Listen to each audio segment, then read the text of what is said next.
In the heart of ancient Egypt, a queen rose to power. Brilliant, cunning, and captivating. Cleopatra VII, the last pharaoh, a woman whose name echoes through history, left a legacy woven with ambition, love, and tragedy.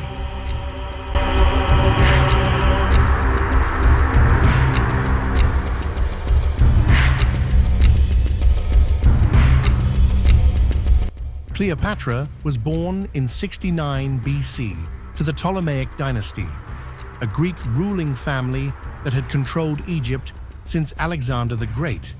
But she was no ordinary queen. None of her family knew Egyptian, but Cleopatra learned to speak Egyptian, a sign of her deep connection to her people. Cleopatra's path to the throne was fraught with challenges. At 18, she co-ruled with her younger brother Ptolemy XIII, but their alliance was short-lived, giving way to bitter conflict.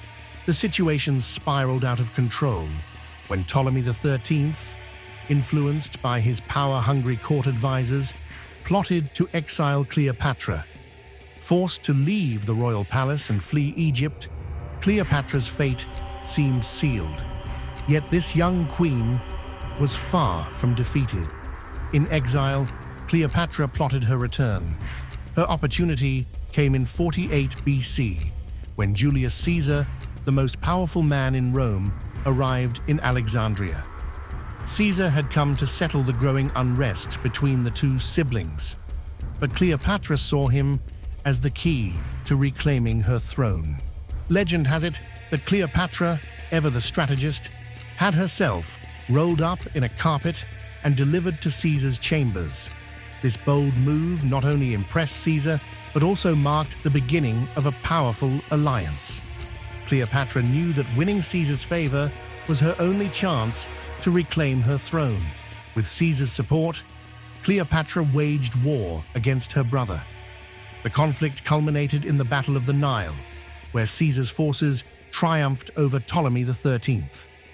Ptolemy met his end in the chaos of battle, and Cleopatra reclaimed the throne as the undisputed Queen of Egypt, now ruling alongside another of her younger brothers, Ptolemy XIV, under Caesar's watchful eye.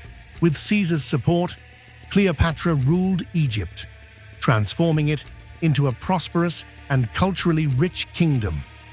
Her reign saw advancements in commerce, science, and the arts. As Cleopatra's reign in Egypt grew stronger with the support of Julius Caesar, the tides in Rome were shifting. Caesar, a man once hailed as a hero by his people, had accumulated immense power. In 44 BC, his title as dictator for life ignited fear and jealousy among Rome's elite. The tension reached its peak on the Ides of March, March 15th, 44 BC. Inside the Grand Theatre of Pompeii, a group of conspirators awaited their moment. They were led by Gaius Cassius Longinus and Marcus Junius Brutus, once considered close allies of Caesar. As Caesar took his seat, the conspirators closed in. One after another, they struck, each senator stabbing him to ensure no single man bore the guilt of the assassination. After Caesar's assassination, Cleopatra needed a new ally. Enter Mark Antony, one of Rome's most powerful leaders. Their union was both a love story and a strategic partnership, but alliances came with consequences. Octavian, Caesar's adopted son, declared war on Antony and Cleopatra. The fateful Battle of Actium in 31 BC marked the beginning of the end.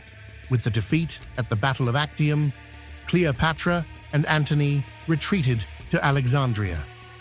Their dreams of a united empire were shattered, and the forces of Octavian closed in. Knowing their end was near, Antony and Cleopatra made a final, desperate stand. But it was not enough. Antony, believing Cleopatra had been captured, fell on his sword in grief. As he lay dying, he learned she was still alive and was carried to her chambers. There, he died in her arms, leaving Cleopatra to face Octavian alone. Cleopatra, unwilling to be paraded as a trophy in Octavian's triumph, chose to take her own life. According to legend, she arranged for a venomous asp be smuggled into her chamber, hidden in a basket of figs. With her loyal servants by her side, she pressed the snake to her skin, ensuring her death would be her own choice.